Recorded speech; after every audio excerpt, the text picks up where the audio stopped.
เก่าทักทายสบายดีทุกคนที่กำลังติดตามพักโซมนอนยินดีต้อนรับสู่ซองอาคาน้อยคือตอนนี้เราจะกลับไปบ้านเนาะกำลังจะเดินทางกลับไปบ้านเก่านะคือเขาบ่ได้กลับไปพุ่นก็โดนเติมเนาะตอนนี้เราจะพาสาวครูไป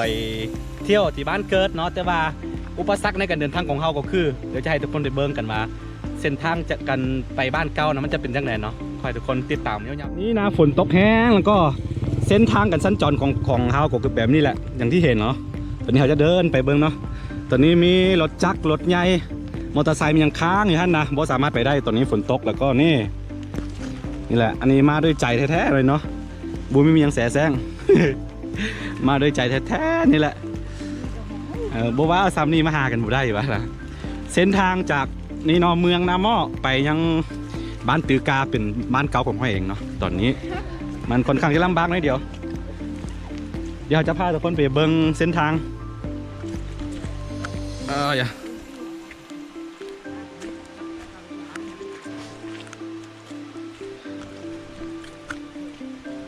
นี่เนาะหลายๆคนยังคาอยู่ฝนตก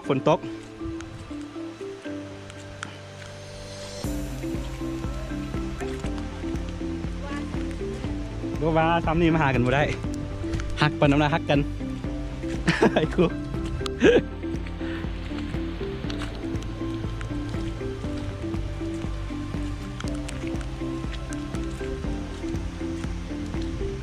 เป็นใจแน่ไปได้บ่ฮะบูมต่อแหละเมื่อแล้วครับแล้วเครื่องดูกันใบให้แดใบกล่องให้แด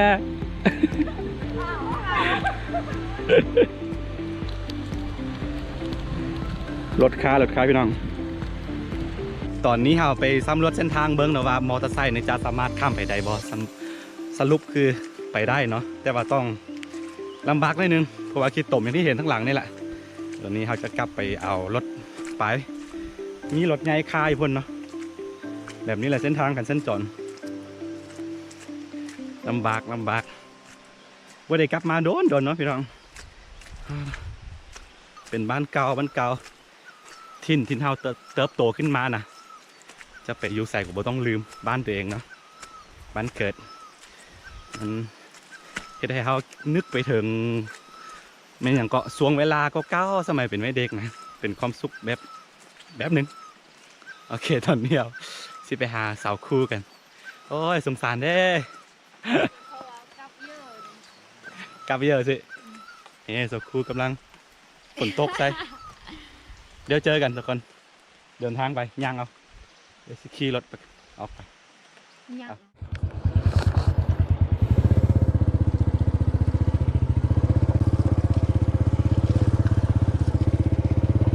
นัวพอตอนแรกจะเกิดอะไรกันมาไม่จ้ารู้จักเป็นยังไงอ๋อนัวมาดูลาเดียแต่เด็กกำมาลูกฮะมียาวมีดำมั้งมึง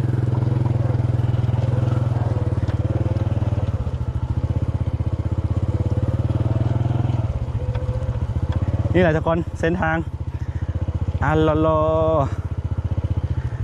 ผู้ยังต้องย่างเอานะตอนนี้เราเอารถออกมาได้แล้วแต่ว่าสภาพนี่นะรถเขาตอนนี้ต้องกลับไปรับสาวครูอีกที่หนึ่งคือเดินกลับไป โอ้สภาพต้องบอกเลยว่าบริมาผิดหึ้งเนาะบริมาผิดนานนะนานเติบก็จะได้กลับมาโอเคถ้าพันจุดนี้เราก็ถือว่าสบายขึ้นน้อยนึงยังไม่รู้ครับ เป็นไงรู้สึกยังไงว้าซ้ำนี่มาหากันหมดได้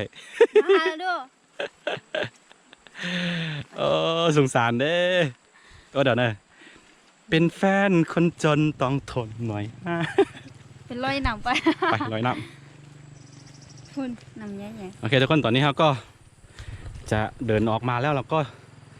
จะไปขึ้นรถออกเดินทางต่อจากก่อน อาจจะท้ายบรรยากาศ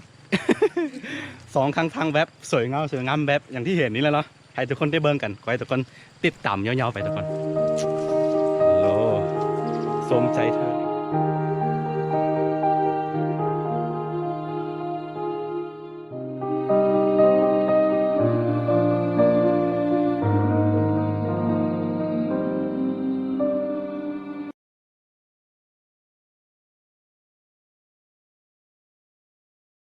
กำลังถ่ายคลิป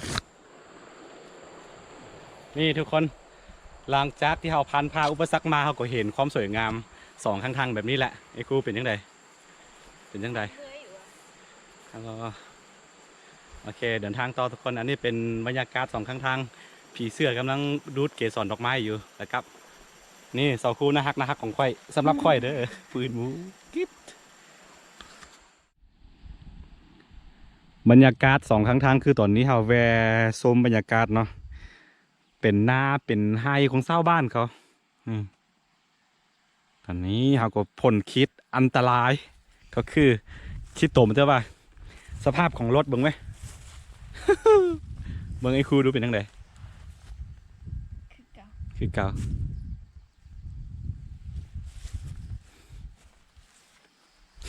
ชื่อว่าสงสารกูว่ามันชื่อว่า เห็นใจกูว่ามัน จิกลี่นะ เนี่ย กูดีนี่กวางโล โอเคเดินทางต่อไป พอสมบรรยากาศ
แล้วบ้านเก่านี่แหละบ้านเก่าหมู่บ้านเก่าของข่อยเนาะ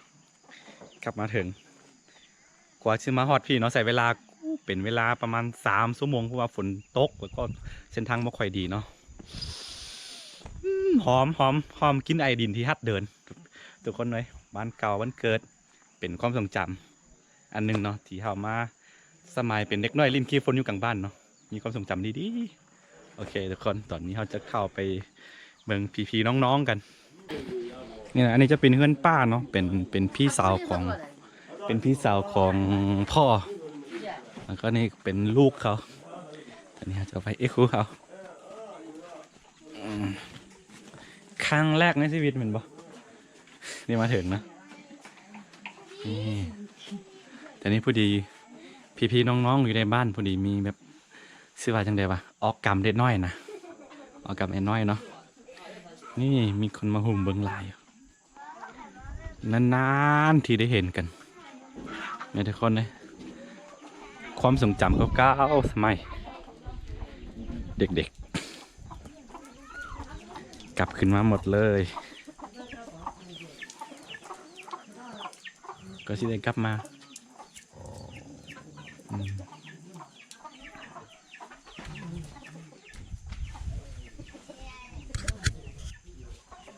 ฝนตกทุกคนต้องว่ายังบอกโอเคสำหรับคลิปนี้ก็สิมีประมาณนี้เนาะคันผู้ใดมักแล้วก็อย่าลืมกดไลค์กดติดตามซองอาคาน้อยเพื่อไม่ได้พลาดวิดีโอไม่แม้จะจากอันซองอาคาน้อยเนาะแล้วเจอกันใหม่ในคลิปหน้าทุกคนพักผ่อนก่อน